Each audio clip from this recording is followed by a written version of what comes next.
Assalamualaikum warahmatullahi wabarakatuh.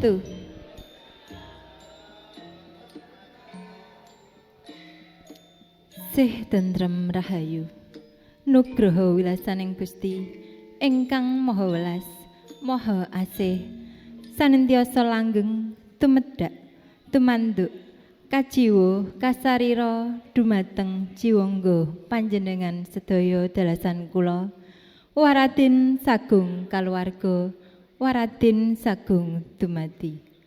Raharja, rahayu, niskala satuhu.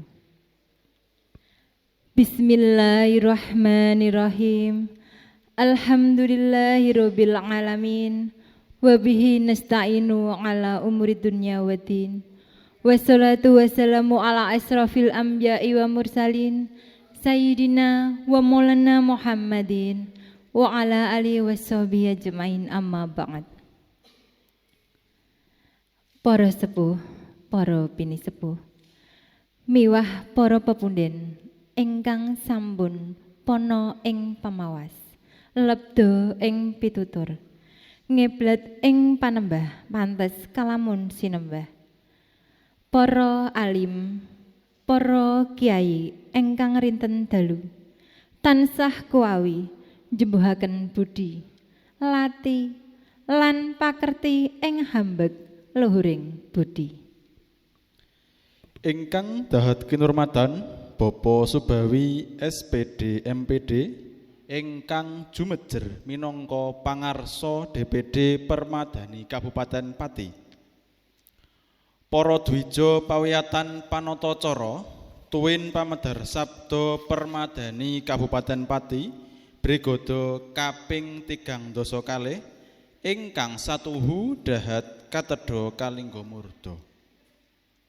Para panawong krida dharma pawiyatan panatacara tuwin pamedhar Sabda Permadani Pati Brigade 312 ingkang mahambeg budi dharma. Sagunging kadang siswa pawiyatan panatacara tuwin pamedhar Sabda Permadani Pati Brigade kaping 312 ingkang satuhu winengku rahayu. Para tamu sinedahan kakung putri, kadang reda, muda, taruna, ingkang pantas sinudarsana. Kanthi linambaran pepayung budi rahayu, miwah nyuwun agunging pangaksama. Kapareng kula Mia Sumiati saha Khairul Anam Basudewa sumela atur sawetawis. Karana kapiji minangka pambiwara, kinanha ngaturaken rerencening tata cara silaturahim halal bihalal siswa Permadani Pati Brigade kaping 312 ing rikanggahan puniki. Hananging saderengipun kalajengaken matur sumangga panjenengan sedaya kula dherekaken sesarangan manungku puja manganjali mangastungkara sinartan ngonjokaken raos puji syukur mring Gusti ingkang Maha Nasa Allah Subhanahu wa taala. Inggih awit saking agunging sih palimirma satemah ambabar swasana tentrem lair tulusing batin. Cihna ing wekdal punika panjenengan sedaya miwah kula saged kempal manunggal ambabar bingar ing gedhong SKB Dinas Pendidikan Kabupaten Pati. Kanthi suka raharja nir ing samwikala. Sholawat salam tansah lumintu lumuntur lumeber wonten titah piniji jalma suci kekasihing Gusti manungsa mustikaning bawana. Nuninggih Kanjeng Nabi Muhammad sallallahu alaihi wasallam ingkang sampun kuawihan nampi pustaka suci wahyu ilahi Rabbi. Panuntun pangiblating panembah para manungsa sakurebing langit salumahing bumi ongkang sapangatipun tansah kaantu-antu sagunging umat ing pangajab tansaha manggih kamulyan ing donya prapting delahan. Para adilenggah satuhu kebak ing berkah. Wonten ing ari piniji dinten pinilih Radite Kasih Ngahat Kliwon tanggal 9 Sawal warsa dal 1959 Jawi. Hangleresi tanggal 9 Sawal 1957 Hijriah. Soho hangepasi Surya 29 Maret warsa 2026 Masehi. Para siswa pawiyatan panatacara tuwin pamedhar Sabda Permadani Pati Bregada kaping 32 hangayati tata cara silaturahim alal bihalal kanthi pangajab saged panglebur kalepatan dosa sasama. Sasampunipun dosa dumateng Gusti ingkang Maha Suci sampun uwal kanthi talak brata mesu budi siam ing wulan suci wulan Ramadan piniji. Panjurung puji pandonga panjenengan sedaya ingkang kula suwun. Mugi lampahing tata cara wiwit purwa madya satemah wasana datan manggih rubeda raharja ning sakara-kara. Para tamu sindahan kakung putri ingkang sayekti binerkahan dening Gusti. Tumuli badhe kula aturaken rut rencening tata cara ingkang sampun karakit rinacik rinantam ding panawong krida dharma. Sepisan kapurwakan kanthi pambuka. Tata cara kaping kalih kumandanging lagu Indonesia Raya kalajengaken lancaran Permadani Kuncara. Sinambung tata cara ingkang kaping 3 nuninggih pamaosing pustaka suci Al-Qur'an Wahyu Ilahi Rabbi. Tata cara ingkang kaping 50 tahlil. Kalajengaken tata cara ingkang kaping gangsal nuninggih atur palapuran saking pangnawung krida dharma.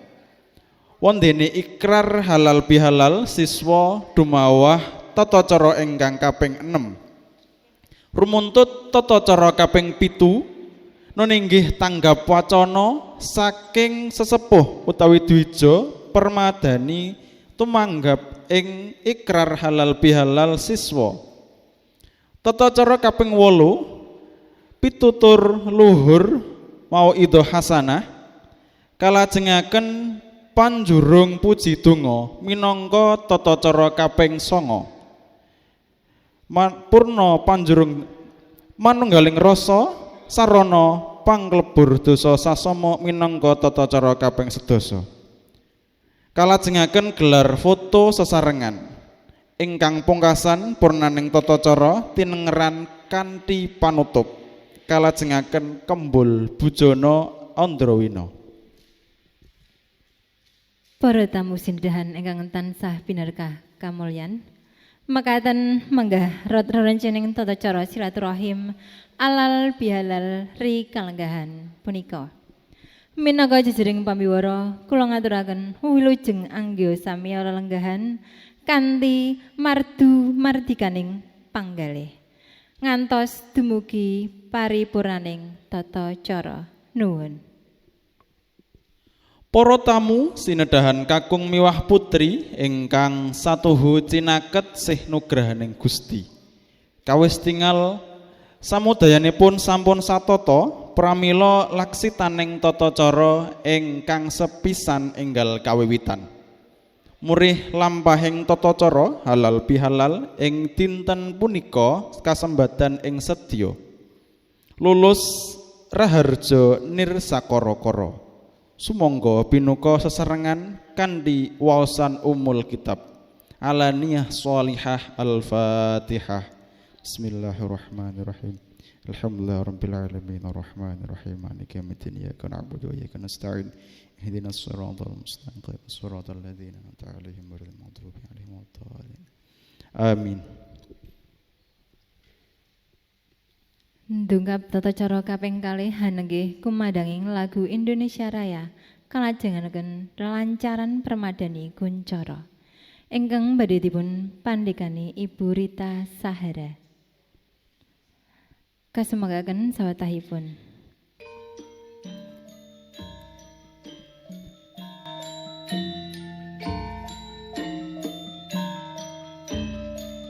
Dumateng kadang kakung miwah putri, kula aturi jumeneng.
Dumateng kadang mewah putri, kula aturi lenggah ing papan sekawit.